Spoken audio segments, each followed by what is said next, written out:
Po sa lahat, ano? Ito pala yung si Kuya, yung kahapon sa taxi na videohan natin about doon sa nangyari. Ito Kuya, paliwanag mo yung side mo. Kasi ganito yan, sir. Nung galing ako ng Cubao, kinontrata niya ako ng 450. So, ngayon, nagbayad naman ako ng maayos sa kanya. Pagdating dito, binigyan ko siya ng 1,000. Oh. So, ngayon, dapat suklian niya ako ng 550. So, ngayon, sinuklian niya ako ng 500. Hinihingi ko sa kanya yung 50. Sabi ko, akin na yung 50 kasi kinontrata mo na nga ako. Tapos mag-add ka pa, mag-additional ka pa ng 50.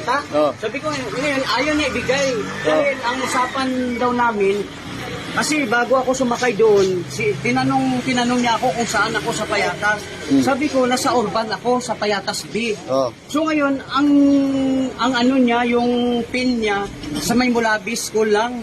Di ngayon, narinig ko rin yung ano niya na nakarating na daw kami sa sa may lugar mismo.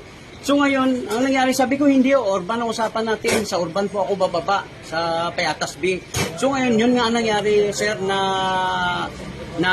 sinuklian niya ako ng hindi Doon niya ako sinuklian. ka nagalit ngayon? Doon ako nagalit ngayon dahil ayaw niya talaga ibigay kasi nag-additional na siya ng 50. Sabi ko, hindi pwede, kinontrata mo ako, samantalang lagi ako sumasakay doon sa may Cubao.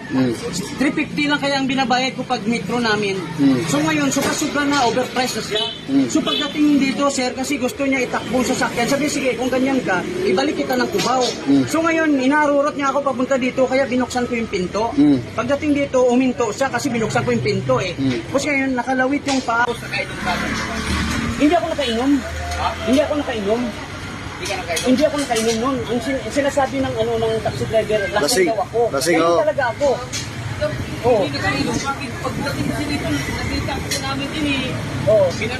Binanat-banata kong lasing ako. Kunin yung damit ng... Hinila ko kasi siya.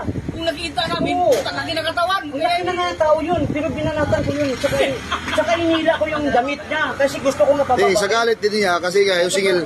Gusto ko nga bawiin sa kanya yung relo. Ayaw niya na ibigay pati yung kwintas ko. Ibig sabihin, may intention sa akin. Alam niya, kilala niya yung relo ko kung gaano kamahal. 80 yung relo ko. Ano ba yun sa kanya? Gisap yun eh. Gisap yun. Nalaglag yata sa suntok-suntok mo, boss eh. Hindi nalaglag. Inablot niya. Ginanin niya. Ginanin niya yung, pati kwintas ko, maano ba yun? Matatanggal ba yun kung hindi niya ginanon? Ginanin niya yung kwintas ko, pati relo ko. Inablot niya.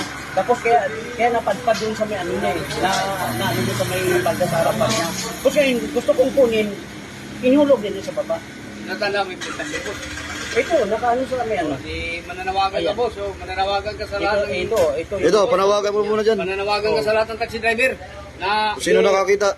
Ito, kung sino man nakakaano dyan, nakakaalam sa Six Brothers na taxi, at saka yung YC 158 na plate number.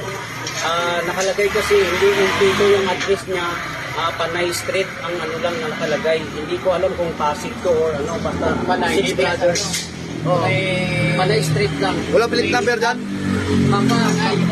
Panay Street. Wala plate number?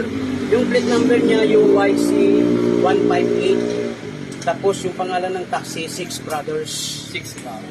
Yun. Tag na natin sa LTO to. Tag na siltiyo, boss. Tag na siltiyo para ma-hold yan. Ma-hold yan, boss.